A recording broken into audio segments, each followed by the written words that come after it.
Dragii noștri, episodul de azi este un pic mai special, avem un invitat special. Nu am să spun foarte multe, ci pur și simplu am să rog frumos să se introducă, ca să zic așa.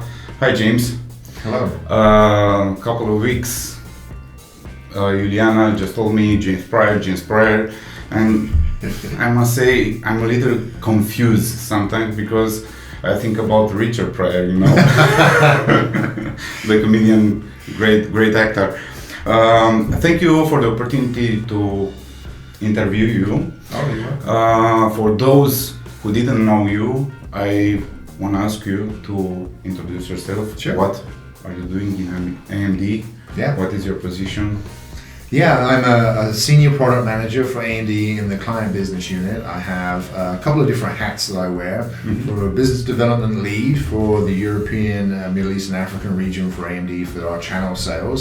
Right. For also product strategy and product management, I help out with things like Threadripper for helping design new products in the future, as well as how do we connect with the people wanting to buy processors today, and how do we make sure they're getting the right message for what AMD can do.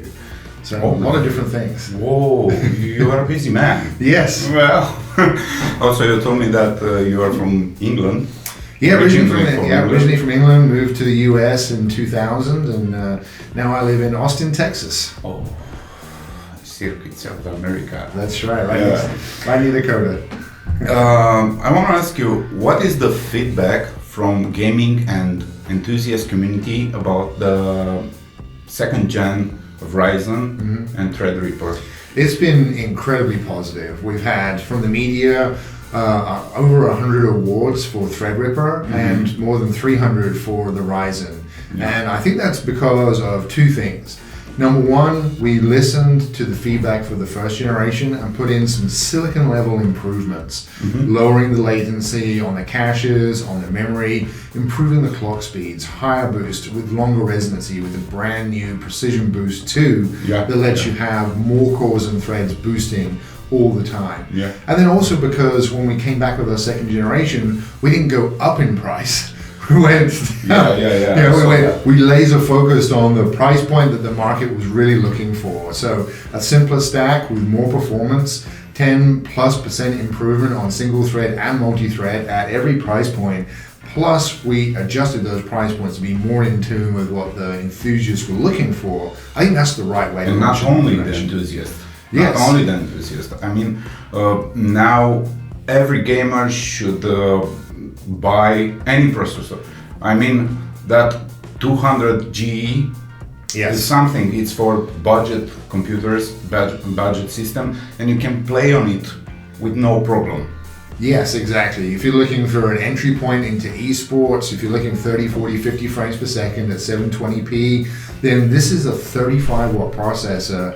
It's $55. $55. It does it all, you know? So it's great for watching videos, it's for homework, it's for families wanting to run their home accounts or whatever else, and as well as gaming. You didn't have to buy an extra graphics card so little Johnny could play his Fortnite. It's beautiful.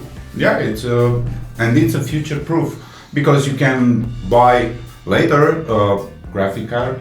Yes. No problem. Absolutely. And you can upgrade the graphics card. And because you're in socket AM4, our mainstream platform, now you can scale from this $55 2-core, 4-thread CPU all the way up to a Ryzen 7 and go for 8-core, 16 threads or anywhere in between. So it can grow with your needs. If you want more computing power, if you need to go into video editing, or if you want to do gaming and streaming, or if you're looking for high performance gaming with the highest frame rates, then this platform starts with Alpha. You only change the processor. That's right. Just the processor. Yeah. The first generation also has been wow for everybody because they say, what is AMD doing? Why is no processor? I mean, 5 years. Yeah, it took a long time. I joined AMD in 2013. Yeah. I was previously a technology journalist. I became part of AMD through my contact working with them, reviewing products. Whoa, so I came from this side of the fence and jumped on the inside because I found out about Zencore. right? I wanted to be a part of that story. So I'm all in. I moved my family 1,000 miles to be a part of the AMD story and bring the new products to market. So I'm very excited. That's so sick, man. yeah, we got in there on the ground floor, so we were able to see that 50% IPC improvement, the huge improvement in performance that we were able to do with the energy efficiency as well, because it's all part of AMD's commitment to energy efficiency. In 2014, we made the promise that we were going to, by 2020, in just 6 years, increase our efficiency 25 times. Whoa. And by looking at today's products, we're already beating the curve. We're going to get there early. So this is part of the commitment, the new AMD that's focused on brand new core architectures. You know, we've got Zen created and out the door. And then we're working on Zen 2, and that's coming next year. And Zen 3 is already in progress, and 4. We have multiple... Really? Yes, we have multiple teams working on new architectures over time, all in parallel, so that we ensure we have a solid long-term roadmap that everybody's going to want to be a part of. Well, maybe not all of it, but it's going to be as much as we can, right? So there's things coming up like new memory technologies, which might force us to change some things, and that's an opportunity to change the socket. But if we can keep it the same, we will. So AMD has already said through 2020. So you've got at least 2 more years of compatibility coming on the mainstream platform. That's awesome. Yeah, that's awesome. Fun. Should I ask you something about graphics card? Sure. Absolutely. In the manual? Absolutely. So the same thing that's being applied to the engineering departments of the CPU is happening on the GPU. There's a lady at AMD, she's a vice president, Suzanne Plummer, and she's incredibly smart, and she was one of the leaders that brought the core engineering team together to make Zen. And more than a year ago, she started working on graphics. So the same discipline, excitement, energy that's going into Zen is now in the graphics division. It's already in progress, been in progress for a year. So you should be excited about what's coming next. We will see some graphics card in the near future.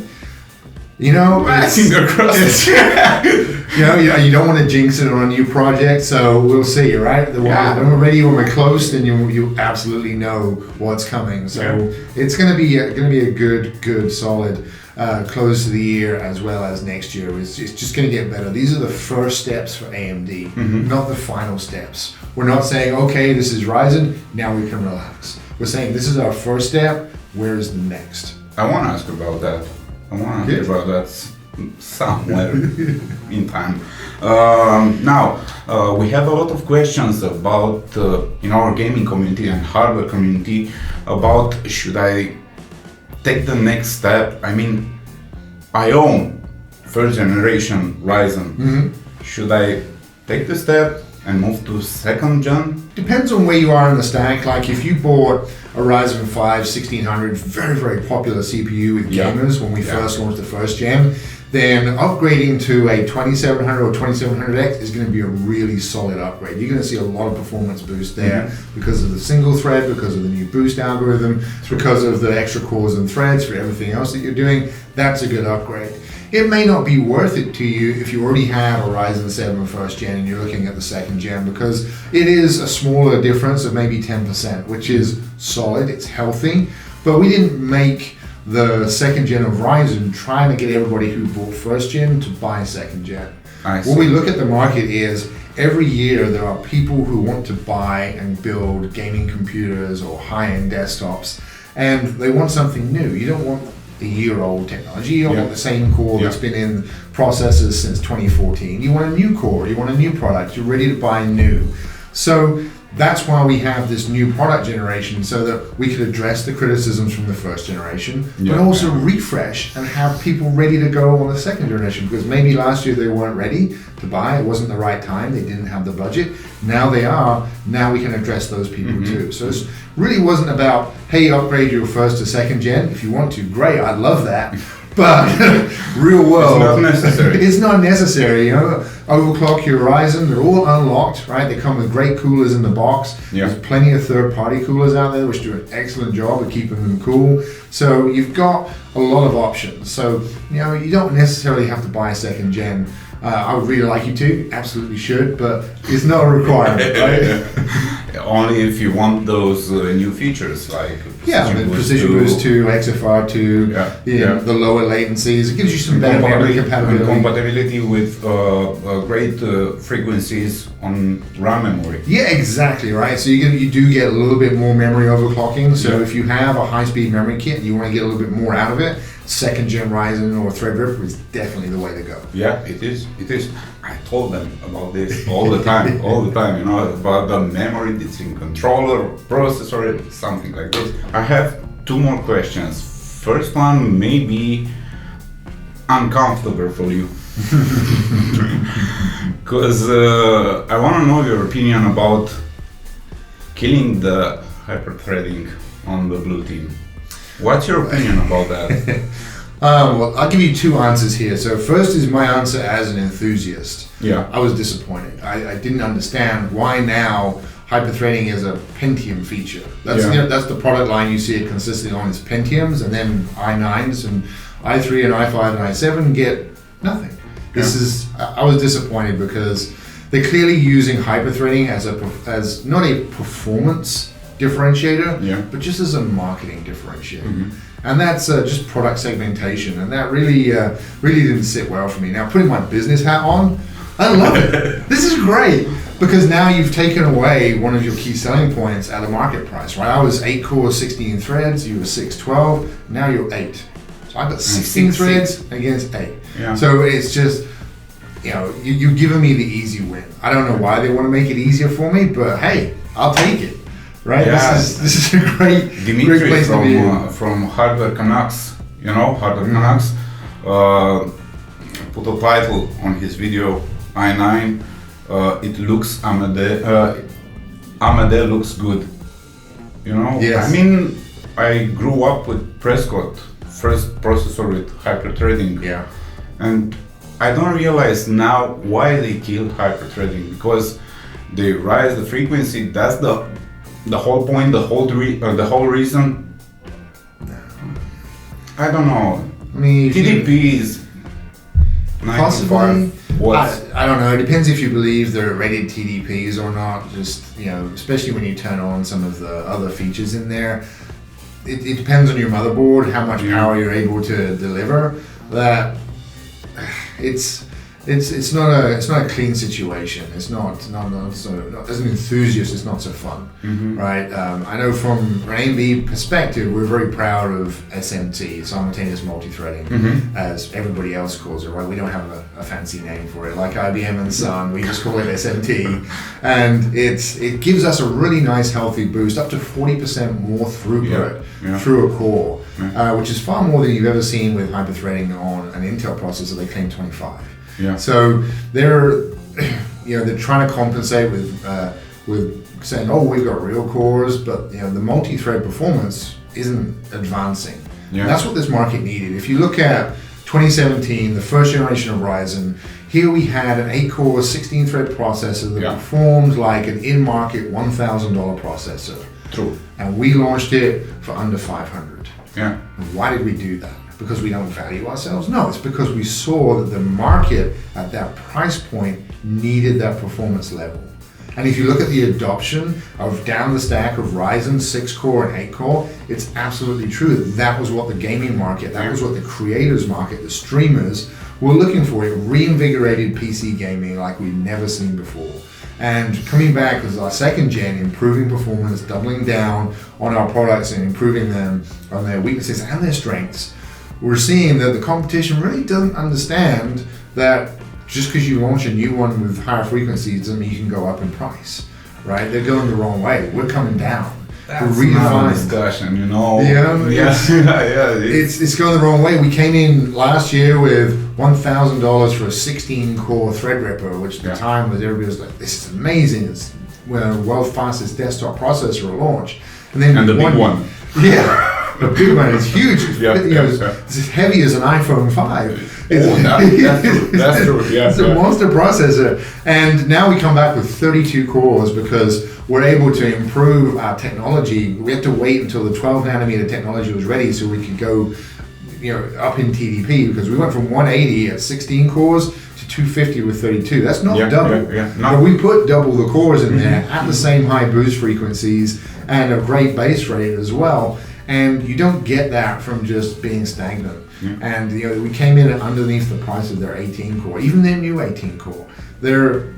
I think that AMD is much more in touch with the high-end market, the enthusiast market, the gamers market, because we understand the price points that are important, and we are trying to put technologies and products in at those prices that are going to give long life systems that are stable and mature, that are reliable, and give excellent, beautiful, smooth gaming. I remember FX series. Yeah? I remember FX series. FX series was the greatest, and everyone want to buy or make gaming PC was on it.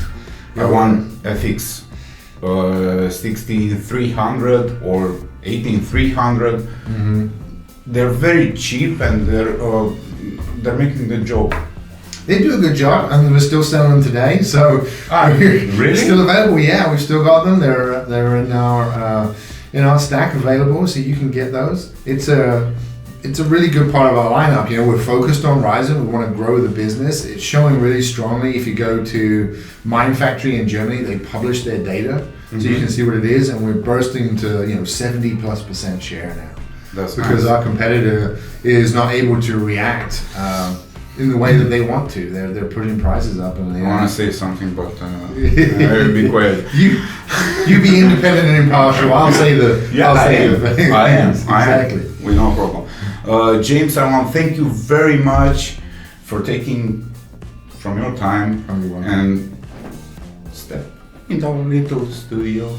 Well, thank you so much for having me. It's great to be here. I hope I will see you soon enough again in Romania. Why not? Yes, absolutely. On third generation? Nice. Yeah, it's coming soon. Thank you so much. Thanks so much. Asta a fost. Ne vedem cu episodul de săptămâna viitoare. Nu uitați să vă abonați, știți voi, subscribe sau like dacă v-a plăcut acest episod. Dacă nu v-a plăcut, cel mai bun. Ciao.